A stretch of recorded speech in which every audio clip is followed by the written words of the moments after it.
नमस्कार साथियों, 10वीं कक्षा हिंदी विषय के अंतर्गत गद्य खंड का 6वां पाठ और अभी की दृष्टि से गद्य का 3रा पाठ।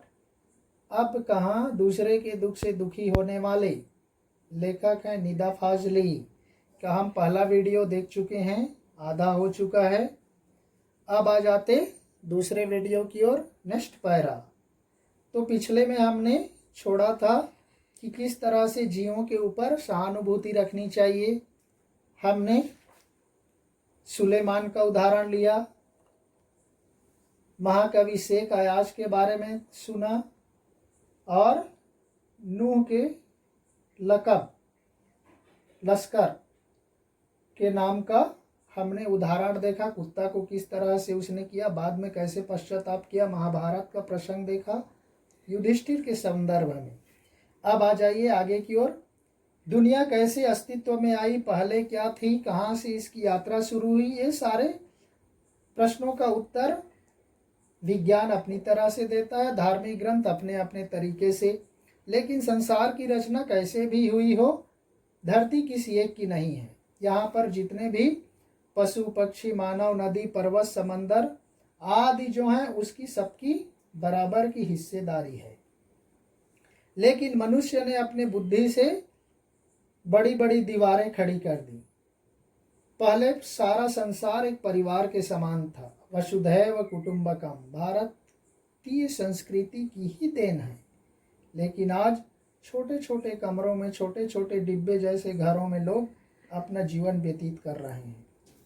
बढ़ती हुई आबादियों ने समंदर को पीछे सरकाना शुरू कर दिया, पेड़ों को जंगलों को काटकर हटाना शुरू कर दिया, प्रदूषण फैलने लगे, चिड़ियों पंछियों के बस्तियों को उजाड़ना शुरू कर दिया। कई तरह के निर्माण कार्यों के लिए बारूद की विनाश लीलाओं ने वातावरण को पूरी तरह प्रदूषित कर दिया। इसलिए आजकल देखना ग्लोबल वार्मिंग की वजह से, जिसको आप बोलते गर्मी में ज़्यादा गर्मी, बेवक्त की बरसातें, जलजले, भूकंप, सैलाब, बाढ़ हम अभी देख ही रहे समाचार में टीवी के माध्यम से, तूफान, नित नए नए रोग भी हम देख रहे, कोरोना जैसे। मानव और प्रकृति के इसी असंतुलन के परिणाम हैं। ये चैप्टर महत्वपूर्ण है, ये परीक्षा में पूछा जाता है। तो इस तरह से उसी का परिणाम है कि प्रकृति और मनुष्य और अन्य जीव जंतु में संतुलन नहीं हो पा रहा है। और प्रकृति के सहने की भी एक सीमा है। नेचर ने गुस्से का एक नमूना कुछ साल पहले मुंबई में देखने को मिला। वह इतना डरावना था कि मुंबई निवासी डर करके अपने अपने पूजा स्थल की ओर अपनी अपनी खुदाओं से, भगवान से प्रार्थना करने लगे। कई सालों से बड़े बड़े बिल्डर समंदर को पीछे धकेलकर उसकी जमीन पर कब्जा कर रहे थे। बेचारा समंदर सिमटता जा रहा था। पहले उसने दूर तक अपनी टांगें फैला कर रखा था, लेकिन जगह कम पड़ी तो उकड़ू बैठ गया, फिर से जगह कम पड़ी तो खड़ा हो गया, और जब खड़े होने के लिए भी जगह नहीं मिला तो बहुत गुस्सा आया। क्योंकि कहा जाता है जो जितना बड़ा होता है उसे उतना ही कम गुस्सा आता है, लेकिन गुस्सा आता है तो रोकना मुश्किल हो जाता है। यही हुआ उस दिन मुंबई में। एक रात अपनी लहरों पर दौड़ते हुए 3 जहाज़ों को उठाकर बच्चों की गेंद की तरह 3 दिशाओं में फेंक दिया। एक वर्ली के समंदर के किनारे आकर गिरा, दूसरा बांद्रा के कार्टर रोड के सामने उल्टा औंधे मुंह गिरा, और तीसरा गेटवे ऑफ इंडिया जो चित्र में आप देख रहे वहाँ पर टूट फूट कर सैलानियों का नज़ारा बना। तो ये रहा प्रकृति के गुस्से का परिणाम। लेखक की माँ कहती, सूरज ढले आंगन के पेड़ों से पत्ते मत तोड़ो, पेड़ रोएंगे। दिया बत्ती के वक्त फूलों को मत तोड़ो, फूल बद्दुआ देते हैं।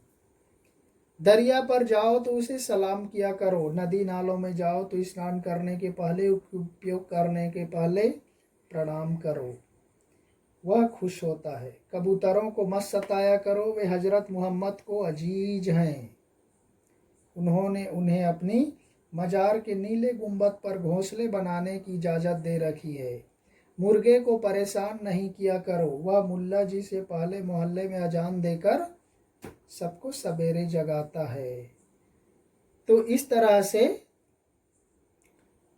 ये सारी चीजें सभी धर्म ग्रंथों में, सभी धर्मों में दिखाया गया है कि किसी भी चीज को, किसी भी जीव को, प्रकृति की चीजों को, प्रकृति के अन्य संतानों को परेशान नहीं करना चाहिए। यहाँ पर एक सुंदर दोहा दिया गया है, सबकी पूजा एक सी अलग अलग है रीत, मस्जिद जाए मौलवी कोयल गाए गीत। सबकी पूजा की पद्धति एक जैसी है लेकिन उसका तरीका अलग अलग है। पूजा तो वही होता है लेकिन तरीका बदल गया है। मौलवी मस्जिद जाता है, हिंदू मंदिर जाता है।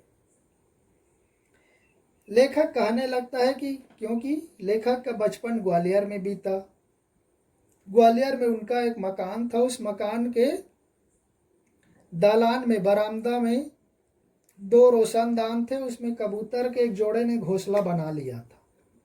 एक बार बिल्ली ने उचक कर वो 2 में से एक अंडा तोड़ दिया। दूसरा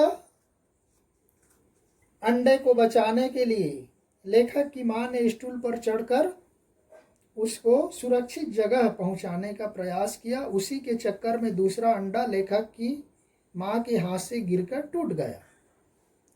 कबूतर परेशानी में इधर उधर फड़फड़ा रहे थे। उनकी आंखों में दुख देखकर लेखक की मां की आंखों में आंसू आ गए। इस गुनाह को खुदा से माफ कराने के लिए उसने पूरे दिन रोजा रखा। देखो, उस चिड़िया का अंडा गिरा, कबूतरों को परेशानी हुआ, लेकिन हम नहीं समझते, लेकिन लेखक की मां समझ गई, इसलिए उनके आंखों में आंसू आ गया।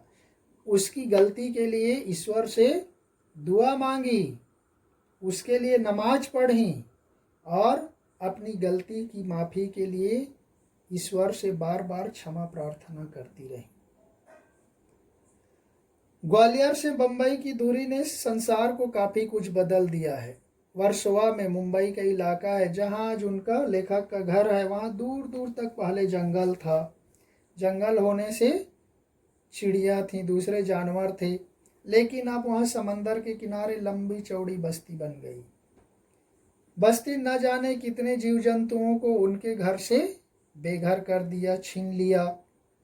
कुछ शहर छोड़कर चले गए और जो नहीं जा सके वे यहाँ वहाँ डेरा डाल लिया। उनमें से 2 कबूतर थे जो लेखक के फ्लैट के एक मचान में घोंसला बना लिया। उनके बच्चे छोटे हैं, उनके खिलाने पिलाने की जिम्मेदारी अभी उन बड़े कबूतरों की है। वे दिन में कई बार आते जाते हैं क्योंकि उनका घोंसला भी उनके घर में है, इसलिए घर भी उनका ही है आखिर। लेकिन उनके आने जाने से लेखक के घर वालों को परेशानी होती है क्योंकि किसी चीज़ को गिराकर तोड़ देते, लेखक की लाइब्रेरी में घुस जाते और वहाँ कबीर या मिर्जा गालिब के फोटो को अपने चोंचों से मारने लगते।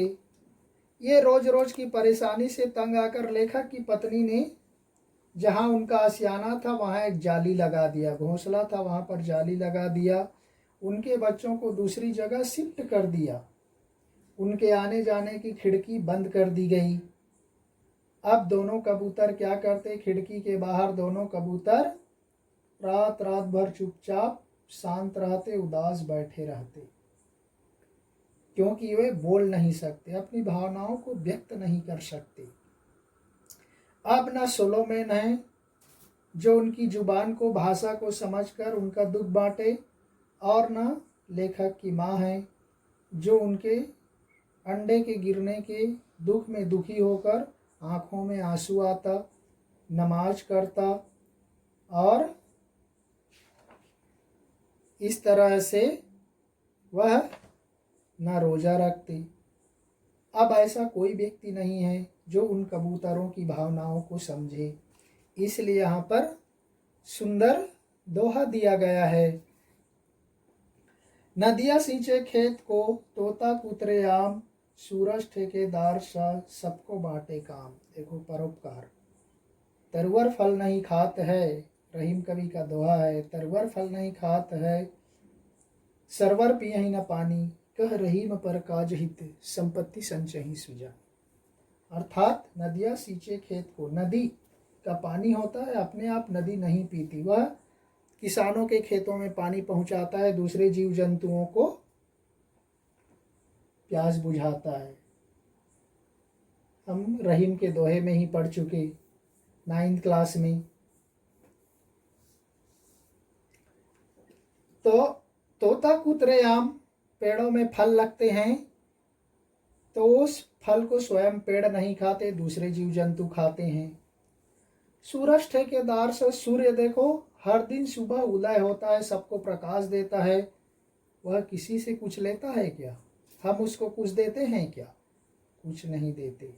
प्रकृति में पानी फ्री मिलता है, हवा शुद्ध मिलता है, सूरज की रोशनी मिलती है, वो सब प्रकृति अपना अपना काम निःशुल्क कर रही है। सूरज ठेकेदार सा, सूरज मानो ठेकेदार जैसा है जो सारे लोगों को काम बांटता है, अर्थात दूसरे लोग सुबह होने पर ही अपने अपने कामों में जाकर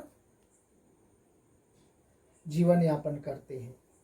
तो ये परोपकार से संबंधित है, सारा प्रकृति परोपकार पर आधारित है। तो इसलिए व्यक्ति को भी उस प्रकृति से सीख लेकर परोपकार करना चाहिए, परहित पे करना चाहिए, दूसरों की कल्याण के लिए करना चाहिए, भलाई के लिए करना चाहिए, तभी वह सच्चा मनुष्य है। हम मनुष्यता पाठ में पढ़े।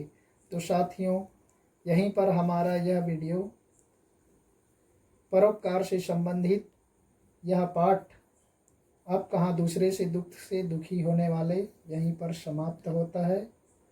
नेक्स्ट दूसरे दिन किसी और पाठ के साथ मिलेंगे। तब तक के लिए धन्यवाद। जय हिंद।